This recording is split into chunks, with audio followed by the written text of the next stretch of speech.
Clip number 310۔ اس clip میں آپ سورہ انعام کی آیت نمبر 112 اور 113 تک کی تلاوت، ترجمہ اور تفسیر قرآن صراط الجنان سماعت فرمائیں گے۔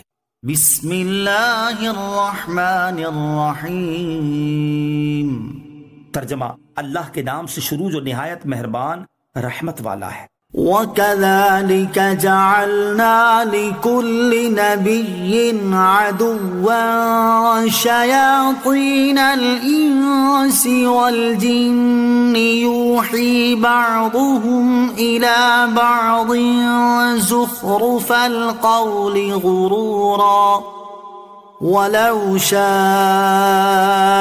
رَبُّكَ مَا فَعَلُوهُ فَذَرْهُمْ وَمَا يَفْتَرُونَ۔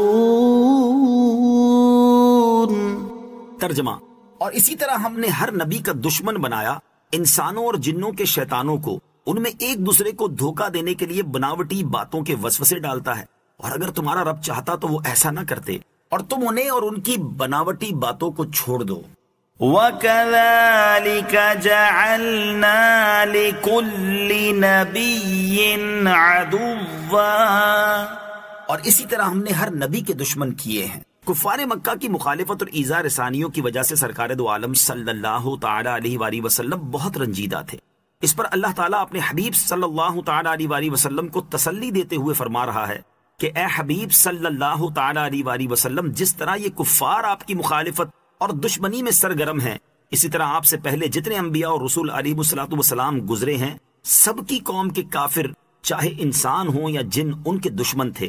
کفار کی انبیاء اور رسول علیہ الصلوۃ والسلام سے عداوت اور مخالفت ہماری طرف سے ایک آزمائش ہے، تاکہ انبیاء و مرسلین علیہ الصلوۃ والسلام اس پر صبر کر کے اجر عظیم حاصل کریں۔ لہٰذا آپ اپنی قوم کی مخالفت اور عداوت سے رنجیدہ خاطر نہ ہوں۔ یہ ایک دوسرے کو دھوکے میں رکھنے کے لیے نت نئی باتیں گھڑتے ہیں، چالیں چلتے ہیں، فریب کاریاں کرتے ہیں اور وسوسے ڈالتے ہیں تاکہ دوسروں کو گمراہ کریں، اور جو گمراہ ہیں وہ گمراہی سے نکل نہ سکیں۔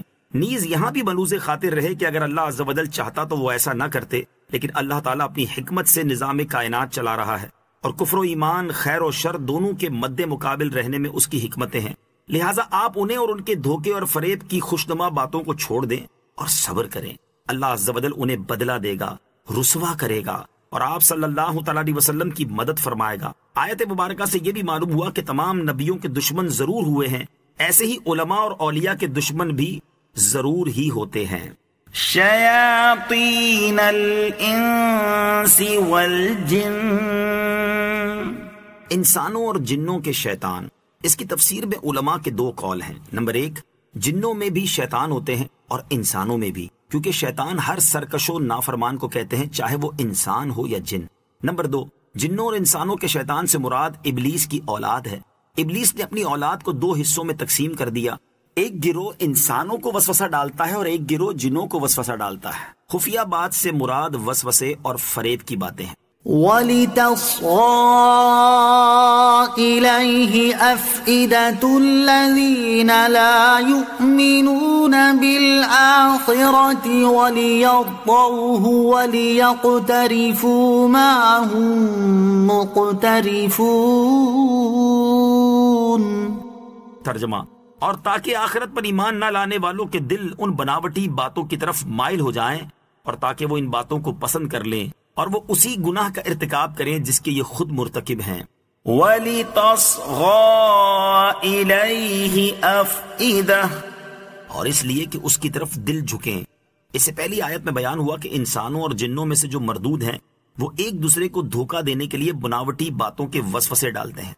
اب اس کی مزید وجوہات بیان فرمائی جا رہی ہیں کہ وہ ایک دوسرے کو بناوٹی باتوں کے وسوسے اس لیے ڈالتے ہیں تاکہ آخرت پر ایمان نہ لانے والوں کے دل ان بناوٹی باتوں کی طرف مائل ہو جائیں، وہ ان کی بناوٹی باتوں کو پسند کر لیں اور اسی گناہ کا ارتکاب کریں جس کے یہ خود مرتکب ہوئے ہیں۔ دل اپنے ہم جنس کی طرف جھکتا ہے۔ اس سے معلوم ہوا کہ ہر ایک کا دل اپنے ہم جنس کی طرف جھکتا ہے، لہٰذا اگر کسی آدمی کا دل گناہ گاروں، گمراہوں کی طرف زیادہ جھکتا ہے تو اسے غور کرنا چاہیے کہ کہیں ایسا تو نہیں کہ اس کے دل میں بھی گمراہی اور برائی کی محبت بیٹھی ہوئی ہے۔ صلو علی الحبیب صلی اللہ تعالی علی محمد صلی اللہ تعالی وسلم۔